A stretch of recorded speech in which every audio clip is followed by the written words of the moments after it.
माय माऊली नमस्कार. विविध महान संत, महिमा ग्रंथ, महिमा श्री संत एकनाथ महाराज, भाग 6 कथासार अभिवाचन करत आहे. मन दत्तभक्तीत गुंतव गुरूंचा आदेश. आपल्या मुलासारखीच नाथांची स्वामी काळजी घेत असत. आई बापा विना पोर, लहान वयातच त्याला अध्यात्माची होड. त्याच हेतूच्या पूर्तीसाठी कुणालाही न विचारता, कुणाची परवानगी न घेता, विरक्त वृत्तीने माया ममता घरादाराचे पास सहज तोडून आपल्याकडे आले. प्रत्येक गोष्टीचा ध्यास घेऊन, ध्यान देऊन, नीटनेटकेपणाने, निष्ठेने, काळजीपूर्वक अध्ययन मनापासून गुरुसेवा केली. तारुण्यात प्रवेश करताना ऐहिक जीवनातील प्रत्येक गोष्टीत तरबेज झाला. या गोष्टीबरोबरच या मुलानं भक्ती ज्ञान दोन्ही मार्गाने आध्यात्मिक पारमार्थिक जीवनाची प्रगती सुद्धा अत्यंत वेगाने केली. एकनाथांच्या झालेल्या विकासाने स्वामी मनातून खूप आनंदून जात. भागवत वगैरे वाचलेल्या धर्मग्रंथातील विचार एकनाथ स्वतः आचरणात आणत होते. ज्ञानेश्वरी, अमृतानुभव या ज्ञानेश्वरीच्या 2 ग्रंथांनी तर एकनाथांचं भाव विश्व व्यापून टाकलं होतं. या ग्रंथातील ज्ञान, भक्ती, कर्म तिन्ही निष्ठा त्यांच्या जीवनात पूर्णपणे उतरलेल्या होत्या. निर्गुण निराकार अशा एकमेव परमात्म्याचे अस्तित्व ते आता साऱ्या विश्वातच अनुभवू लागले होते. द्वैत गळाले होते. समत्वाची निरहंकार दृष्टी त्यांच्याकडे आली होती. अहंकार नाही, भेदाभेद नाही, सारे धर्म पंथ जाती त्यांच्या जिव्हाळ्याचे झाले होते. विटाळ, चांडाळ, सोहळे, ओळे या सगळ्या पलीकडे त्यांचे विचार गेले होते. ते स्वतःच्या व इतरांच्या जीवनात शुद्ध आचरणाला महत्त्व देऊ लागले होते. त्यांच्या जीवनाला सद्गुरूंच्या परतत्वाचा स्पर्श झाला होता. या स्पर्शात सरशी होते नव्हते ते सारे हिसकत जळाले होते. जनार्दन स्वामींना नाथांमध्ये झालेला बदल, प्रगती कळत होती, दिसत होती. एकनाथांचे जीवन पारमार्थिक झाले होते. या पारमार्थिकाच्या जीवनात परमार्थाच्या सगुण साकार भेटीचाच फक्त अवकाश होता. हेही स्वामी जाणून होते. म्हणून योग येण्याच्या दृष्टीने ते आता पावले टाकीत होते. म्हणूनच निष्ठेने, तळमळीने हिशोबातील चूक शोधून काढल्यावर ते एकनाथांना म्हणाले, एकोबा, तुझं शुद्ध, निर्मळ, समर्पित जीवन, तुझं सच्चरित्र नक्कीच कौतुकास पात्र रे. तुझं कौतुक करावं तेवढं थोडं, तू फार मोठं होत आहे.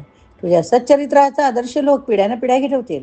पण इतक्याच तळमळीने आपलं मन दत्त भक्तीत गुंतवलंस तर तुझ्या जीवनाचं सोनं होईल रे. जनार्दन पंत म्हणून एक सिद्ध पुरुष होता. त्याला दत्तात्रयाचे साक्षात दर्शन होत असेल. ते ऐकून एकनाथ एके दिवशी त्यांच्या दर्शनास गेला. तो नमस्कार करून उभं राहिला असता. तेथे त्याला, का आलास रे, खरे सांग, असे जनार्दन स्वामी त्यास विचार. तेव्हा मी ऋग्वेदी ब्राह्मणाचा मुलगा असून आपल्या दर्शनासाठी आलो. आपल्यापाशी राहून सेवा घडावी अशी इच्छा, असे एकनाथाने सांगितले. ते ऐकून जनार्दन पंताने त्यास आपल्याजवळ ठेवून घेतले. काही काळानंतर एकनाथाने दत्तात्रेयाची भेट घेण्याची इच्छा दर्शवल्यावरून जनार्दन पंताने त्यास सांगितले की मी तुला दत्तात्रेयाची भेट करवीन, परंतु त्याची रूपे वेगवेगळी पालटत असतात. तरी तू भिवू नको. मी अरण्यात ज्याच्याशी बोलू लागेन तेच दत्तात्रेय समजून त्यांचे पाय धर, प्रसादही ग्रहण कर. पुढे एके दिवशी जनार्दन पंताने एकनाथास अरण्यात नेले. तेथे एक मुसलमान घोड्यावर बसून आला. तो प्रत्यक्ष दत्तात्रेय असता एकनाथास खूण पटली नाही. तेव्हा त्यांच्या मुसलमानी भाषेत गोष्टी झाल्या. रत्नजडीत सुवर्णाच्या ताटात षडस पक्वान्याचे हुवायतांनी भोजन केले. त्यावेळी दत्तात्रेयाने एकनाथास बोलवले, पण त्याच्या मनात विकल्प येऊन तो अंमळसा दूर केला. इतक्यात अची नंदन अदृश्य झाले. मग ते येऊन कोण होतं म्हणून गुरुस विचारले. तेव्हा ते म्हणाले, दत्तात्रय होते. गुरुने सांगितले आणि म्हटले, ते तुला प्रसाद देण्यात आले असता तू मनात विकल्प का आणलास? आता पुन्हा असा विकल्प मनात धरू नको. तेव्हा एकनाथ म्हणाले, गुरुचरणा वाचून दुसऱ्या ठिकाणी माझे मन रमत नाही. तुमची कृपा झाल्यावर दत्तात्रेयाची कृपा होईलच. दत्तात्रयाची एकनाथास भेट करविण्याकरिता पुन्हा एके दिवशी जनार्दन पंत त्यास घेऊन अरण्यात गेले. त्यावेळी फकीराच्या वेशाने दत्तात्रयाची स्वारी येऊन धडकली. मग त्यांचे व जनार्दन पंतांच्या लिंगन होते गोष्टी करू लागले. मी फार भुकेला आहे. फकीराने जनार्दन पंतास सांगितले. एका मटक्यात कुत्रीचे दूध काढून त्यात अन्न काढून दोघांनी भोजन केले.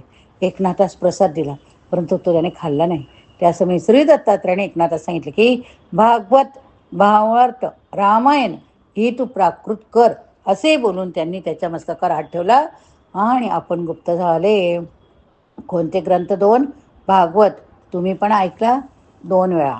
भावार्थ रामायण ते पण आपलं चालू आहे. पुढे लवकरच जनार्दन पंताने एकनाथास गृहाश्रम चालविण्याची आज्ञा दिली. भावार्थ रामायण पण आपण ऐकलं बरं का. गुरूंची आज्ञा हेच मोक्ष साधनाचे बीज असे मानून एकनाथ पैठणास घरी गेला. वाल्मिकी रामायणाचे मराठीत भावार्थ रामायण करून त्याची लोकात प्रसिद्धी करावी म्हणून त्यास प्रभू रामचंद्राच्या स्वप्नात दृष्टांत झाला. तेव्हा त्याने रामायण रचण्यास आरंभ केला, जेणेकरून सर्व लोकास आनंद झाला. पण शेजारचा एक अन्य त्याची निंदा करी. एके दिवशी रात्री एकनाथ निजला असता स्वप्नात श्री रामाने त्यास उठवले. दौत लेखनी कागद घेऊन लिहायला बसवले. असे दृश्य त्याने पाहिले. तेव्हा एकनाथ जागा होऊन ग्रंथ लिहायला बसला. तो ग्रंथ लिहित असता ज्यावेळी सीता शुद्धी करण्याकरिता मारुतीने महेंद्र पर्वतावरून उड्डाण केले, त्या प्रसंगाची ओवी लिहू लागला. तेव्हा एकनाथाच्या अंगात संचार होऊन तो त्या निंदक शेजारच्या अंगणात जाऊन पडला. त्यामुळे तो शेजारी जागा होऊन काय वाजले म्हणून पाहण्यासाठी बाहेर आला. तो तेथे त्याने एकनाथास मूर्छित पडलेलं पाहिले.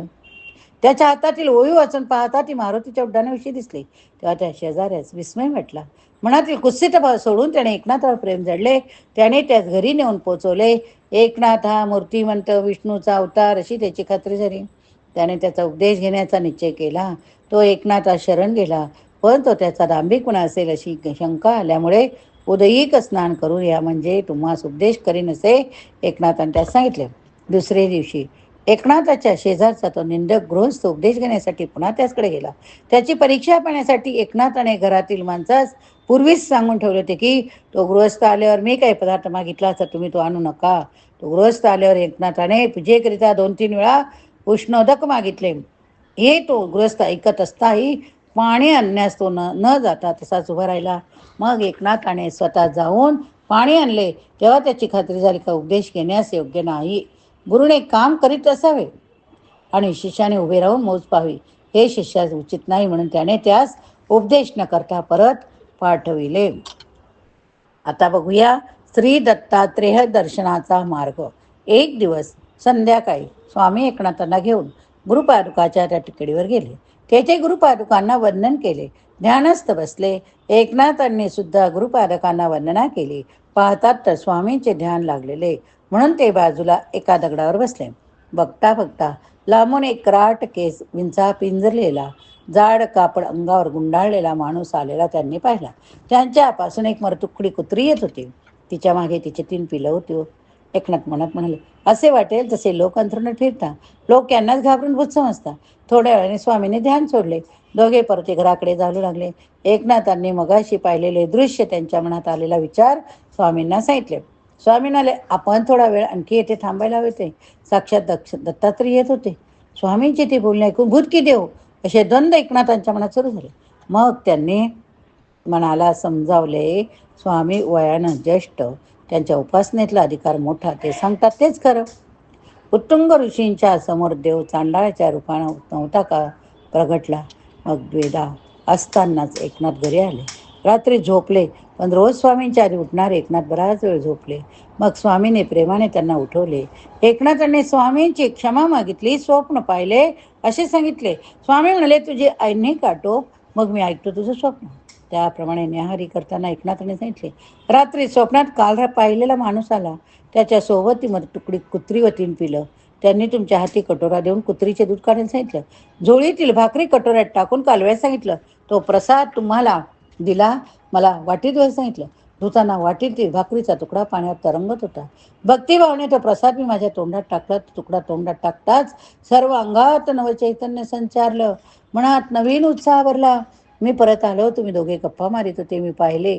तो माणूस नव्हता, ती कुत्री नव्हती, साक्षात दत्तात्रेय कामधेनू समोर होते. मी जवळ येताच तुम्ही म्हणालात, हा एकोबा माझी सावली, फार कष्टाळू, एकनिष्ठ, भावनिक, याच्या मनात गरिबांसाठी तळमळ. तसं एकनाथ भगवान म्हणाले, असे आहे तर याच्या हातून जनकल्याणच होणार, पण याचा सांभाळ तूच करायला हवं बरं का. एकनाथाचे स्वप्न ऐकून स्वामींना असे वाटू लागले की याला आता जास्त काळ आपल्या सेवेत ठेवून घेता कामा नये. म्हणून एक दिवस दत्तगुरूंच्या पादुकांच्या दर्शनाला जात असताना ते म्हणाले, एकनाथा, तुझं स्वप्न सांगितलं, मी विचार केला, तेव्हा मला वाटलं हा एक प्रकारे मला इशाराच मिळाला. कसला इशारा स्वामी? एकनाथाने विचारलं. स्वामींना, अरे तू चांगलं अध्ययन केलंस, माझी सेवा केली, तू मोठीच प्रगती साधली. तुझ्या जीवनात यापुढे फार मोठे कार्य तुला करायचं, ते माझ्या इथं राहून करता येणार नाही. म्हणून आता तुला माझ्याजवळ ठेवून घेणं म्हणजे तुझ्या आयुष्यातला महत्त्वाचा वेळ फुकट घालवणे. तू आता तपश्चर्येला जावं असं मला वाटतं. शेजारी डोंगर आहे, एखादी सुंदर टेकडी बघ, तेथे वटवृक्षाखाली बसून ध्यान, धारणा, तपश्चर्या कर. या साधनेमुळं तुझं आत्मसामर्थ्य वाढेल, मनशांती मिळेल. अरे, समाजात पसरलेल्या दोषांना नियंत्रित करण्याचं काम साधू संतांचं, पण माझ्यासारखे वय झालेले लोक हे काम करू शकणार नाही. तू तरुण आहे, उमदा, उत्साही, जिद्दी, कष्टाळू, हे काम तुलाच करावं लागेल. माझं वय झालं, किल्लेदाराचं पद स्वीकारलं, नोकरी म्हणजे बांधिलकी आली. काम करायचं आणि त्याच्या मर्यादा अगदी ठरवून गेल्यासारख्याच असतात. पण तुझं तसं नाही, तू मोकळा आहेस. तुझं आत्मसामर्थ्य वाढलं तर तू उंच गरुड भरारी घेऊन कुठेही जाऊ शकतो. समाजात सर्वत्र भेदाभेद माजला, जातीभेद आहे, धर्मभेद, उच्च नीच भेद, श्रेष्ठ कनिष्ठ भेद, गरीब श्रीमंत भेद, वर्णभेद, कार्यभेद, नुसती बजबज पुरी माजली रे. पैशाच्या आणि सत्तेच्या पायी माणूस निष्ठुर होत आहे. माणूस माणसाला ओळखीनासा झाला. गरिबांना कोणी वाली नाही, दिनानाथ राहता नाही. ते भरडले जात आहे, त्यांना मदत करायला हवी. एकोबा, हे काम तुला करायचंय. ठीक आहे स्वामी, अधिक वेळ न दवडता मी उद्याचं प्रयाण करतो. एकनाथांनी स्वामींना आश्वासन दिलं. एकोबा जा, पण काही विशेष घडलं तर मला नक्की कळव, माझा आशीर्वाद आहे. स्वामी म्हणाले. दुसऱ्या दिवशी भल्या पहाटे उठून स्नान संध्या आटोपून स्वामींच्या चरणाचे दर्शन घेऊन स्वामींचा लाडका एकोबा तपश्चर्येसाठी बाहेर पडला. वायव्य दिशेने चांगला 15-20 किलोमीटर चालत गेल्यावर एक निसर्गमय अशी सुंदर टेकडी त्याला दिसली. एकनाथ टेकडीवर गेले. एका हिरव्यागार सदा हरित डेरेदार वृक्षाखाली तपश्चर्याला बसून सुरुवात केली. अजब दर्शन हो बघा आता. त्या टेकडीवरून 2 गावं जोडणारी पाऊलवाट जात होती. लोक इथून तिथून जात येत असत. काही लोकांनी एकनाथांना तिथं तप करताना पाहिलं. तप करणाऱ्याची सेवा केली तर पुण्य मिळत असा लोकांचा समज. एक गवळी रोज सकाळी दुधानं भरलेला तांब्या एकनाथाजवळ ठेवायचा. संध्याकाळी घरी परत जाताना मोकळा तांब्या घेऊन जायचा. एके दिवशी सायंकाळी रोजच्या प्रमाणे रिकाम्या तांब्या घेण्यासाठी एकनाथाकडे निघाला. लांबूनच त्याने जे दृश्य पाहिलं तो जागच्या जागी थबकला. भय, आश्चर्य यामुळे त्याच्या तोंडून शब्द फुटेना. एकनाथ बसले होते. एका प्रचंड भुजंगाने त्याचा विळखा घालून त्याच्या डोक्यावर फणा धरला होता. भुजंगाच्या डोक्यावर असलेला अत्यंत तेजस्वी मूळचा तेजस्वी चेहरा जास्त तेजस्वी दिसत होता. क्षणभरात त्या गवळ्याने मोठ्याने आरडाओरड केला. येणारे जाणारे 4-6 जण धावत आले. त्यांनी ते दृश्य पाहिलं. आरडाओरडा सुरू केला. लोकांचा आरडाओरडा ऐकून एकनाथाची समाधी भंग पावली. तसा त्या भुजंगाने आपला विळखा सोडला. सळसळ करी क्षणार्धात तो नाहीसा झाला. एकनाथ भुजंगाला आपल्यापासून जाताना पाहत होते, पण त्यांना त्याची भीती वाटत नव्हती. घाबरून दूर थांबलेली मंडळी भुजंग निघून गेल्याचे पाहून धावतच एकनाथाजवळ आले. सर्वांनी नाथांच्या चरणावर डोके ठेवले. एकनाथांना स्वामीचे शब्द आठवले. काही विशेष घडले तर मला नक्की कळव, असे ते म्हणाले होते. एकनाथ उठले. देवगिरीच्या दिशेने चालू लागले. देवगिरीस पोहोचून स्वामींच्या घरी आले. स्वामी नित्याप्रमाणे गुरुपादुकांच्या दर्शनाला गेले होते, म्हणून एकनाथ घरीच थांबले. स्वामी घरी आल्यावर टेकडीवर घडलेला तो प्रकार अजब त्याने स्वामींना सविस्तर सांगितला. म्हणाले, स्वामी, काय समजायचं मी यामधून ते कृपया सांगावे. स्वामी म्हणाले, अरे एकोबा, मला तर शुभ शकूनच वाटतं. तुला आता बाहेर पडायला हवं, यात्रा करायला हवी. थोडे दिवस इथंच थांबून फाल्गुन वैद्यषष्ठी येऊ दे, मग मीच तुला आज्ञा करेन. जशी आज्ञा स्वामी, असं म्हणून नाथांनी सद्गुरूंच्या चरणांना वंदन केले आणि स्वामींच्या घरीच राहू लागले. या ठिकाणी हा भाग संपला. पुढील भागात पुढील कथा बघूया. पुंडलिक वरदा हरी विठ्ठल, एकनाथ महाराज की जय.